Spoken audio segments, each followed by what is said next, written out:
Saudações a todos, aqui quem vos fala é Simburani e hoje nós vamos continuar com as nossas resoluções do nosso segundo lote de exercícios. E vamos resolver aqui o exercício da linha C. Né? A linha C tem essa expressão aqui, menos 5 elevado ao quadrado. Já sabemos que esse quadrado está elevado tanto ao 5 como para o menos, mas aqui o quadrado não está elevado a esse menos aqui, apenas para o 4, porque não tem parênteses aqui. Certo? Eu acredito que vocês se lembram disso. Né? Então, vamos colocar essa expressão aqui dentro da nossa área, né? Menos 5 ao quadrado, menos 4 ao quadrado. Né? Então, deixa eu afastar esse conteúdo aqui. Então, o que nós temos ali é o menos o 5, e esse menos 5 está todo ele elevado ao quadrado. Depois nós temos o menos 4 ao quadrado, né? Isso aqui é bem diferente, né? A notação ali. E depois temos o mais 1 sobre 5 elevado a 0. Né? Então, temos aqui mais 1 sobre o 5. E tudo isso daqui está elevado a 0. Pronto. E aqui no denominador dele, nós temos outra expressão. 3 elevado a menos 2 mais 1. Né? Então, vamos colocar aqui 3 elevado a menos o 2 mais o 1. Pronto. Aqui já sabemos que vai dar 1, né? Porque isso aqui está elevado a 0. Nós já vimos que todo número elevado a 0 dá 1. O menos 5 ao quadrado, nós já sabemos que o menos vai valer também para o 2. Ou seja, fica menos 5 vezes menos 5. Menos com menos, mais. 5 elevado ao quadrado é 5 vezes 5, que vai dar 25. Então, menos 5 ao quadrado, 20. E 5 positivo, menos 4 ao quadrado, nós podemos pensar assim. Tenho aqui o menos. O 4 ao quadrado é 16. Então, aqui eu fico com 16. Certo? Mas, esse outro lado aqui eu tenho 1, né? Porque isso aqui vai dar 1 mais 1. Dividido. Menos 3. Isso aqui é elevado ao quadrado. Você pode pensar da seguinte forma. Já que aqui tem menos 2, eu posso inverter essa base aqui. Ou seja, fica 1 em cima.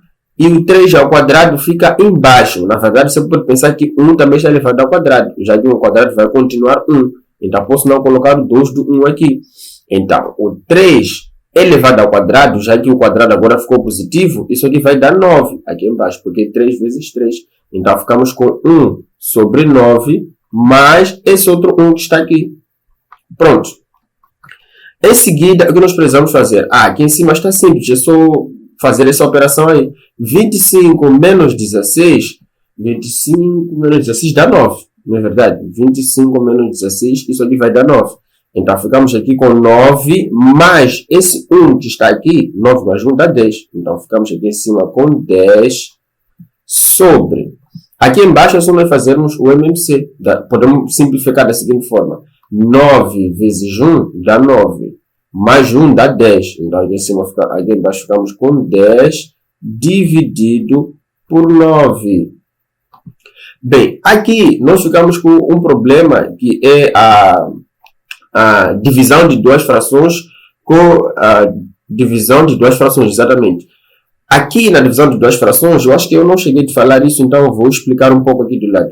Na divisão de duas frações, imagine, por exemplo, que eu tenho A dividido por B, e esse A dividido por B está a dividir agora o C dividido por D. Ou seja, em cima é uma fração, embaixo também é uma fração. Isso aqui é igual ao quê? A sobre B é o numerador dessa primeira fração aqui. Ou seja, A sobre B é o numerador dessa fração inteira. Queria eu dizer. Então, A sobre B eu vou manter. A regra diz, se você tem divisão de duas frações, mantenha a primeira fração do jeito que está.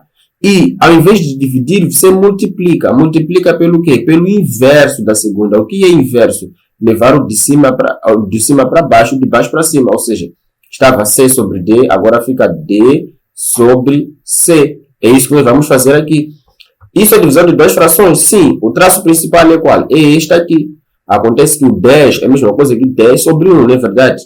Então, nós podemos pensar da seguinte forma. Aqui, eu coloco o 10 sobre 1, né? Aí eu vou ter o 10 sobre 1. E eu vou multiplicar pelo inverso da segunda. Estava 10 sobre 9, fica 9 sobre 10. Aí, ficou bastante simples. Por quê? Porque Já que em cima eu tenho 10 e embaixo eu tenho 10, eu posso simplificar esses dois. 10 com 10. Fiquei apenas com 9 sobre 1. Quando é que dá 9 sobre 1? 9 sobre 1 dá 9. Pronto, já está. Essa é a resolução da nossa linha C. Então, nós nos encontramos novamente na resolução da linha D. Como eu disse sempre em todos os vídeos, lembra, primeiro resolve cada um dos exercícios, depois vem aqui e acompanha as resoluções como uma correção. Certo? Então, eu vou ficando por aqui. Até a próxima aula.